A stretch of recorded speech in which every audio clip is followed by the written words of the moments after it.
आता मागच्या वेळी आपण म्हणालो की आपलं वर्तमान चांगलं करायचंय आपल्याला. आता वर्तमान चांगलं करायचं म्हणजेच प्रत्येक क्षणी आपल्याला चांगलंच कर्म करायचंय आणि आपलं कोणतंही कर्म जर चांगलं असेल तर त्याच्याने आपल्या मनात एक चांगली भावना निर्माण होईल. आपली ऊर्जा सकारात्मक असेल, त्यामुळे आपल्या मनाचं चांगलं आरोग्य राखलं जाईल आणि शारीरिक आरोग्य सुद्धा छान राहील आणि ह्यातनच मग आपलं भाग्य घडत असतं.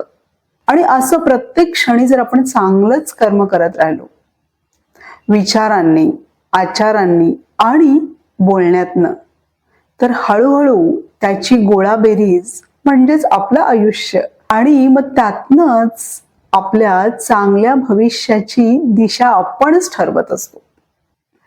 त्यामुळे प्रत्येक क्षणी खूप सावध राहणं आवश्यक आहे. आता प्रत्येक कर्म म्हणजे आपण जे काही दिवसभरात करतो ते आपल्याला उत्तम भविष्याकडे नेताय ना, ह्याची आपल्याला खात्री करून घेणं खूप आवश्यक आहे.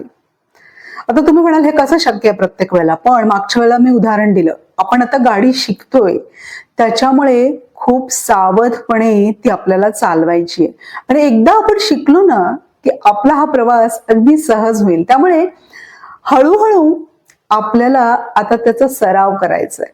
आता आपण घरापासूनच सुरुवात करूया. म्हणजे घरातलं एकूणच आपलं वागणं, आचार, विचार आणि उच्चार कसे आहेत हे आपल्याला तपासून बघायचंय. म्हणजे आपल्या वागण्यानी, बोलण्यानी किंवा विचार करण्याच्या पद्धतीमुळे घरातल्या व्यक्तींना काही त्रास होतोय का, हे आता आपण चेक करायचं आहे. म्हणजे क्षुल्लक गोष्टी असतील मंडळी, पण तरीही आपल्याला त्या बदलायच्या आहेत. कारण आपल्या वागण्यानीच आपल्या घरामध्ये सकारात्मक किंवा नकारात्मक ऊर्जा निर्माण होत असते. बघा, कधी कधी ना कुणाच्या घरात गेल्यावर आपली ओळख नसेल, आपण पहिल्यांदाच जात असतो त्यांच्या घरामध्ये, तरी सुद्धा इतकं छान रिलॅक्स वाटतं. म्हणजे त्या घराची एनर्जी इतकी छान असते ना, तुम्हाला नक्कीच याचा अनुभव आला असेल.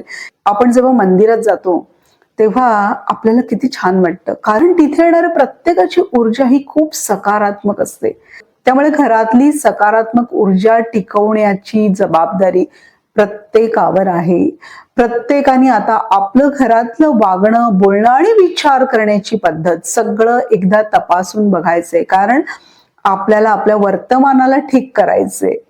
त्यामुळे ताबडतोब तुमचं वागणं बदला. घरामध्ये आनंद निर्माण करण्यासाठी प्रत्येक व्यक्तीचं वागणं, बोलणं आणि विचार करणं खूप खूप महत्वाचं आहे.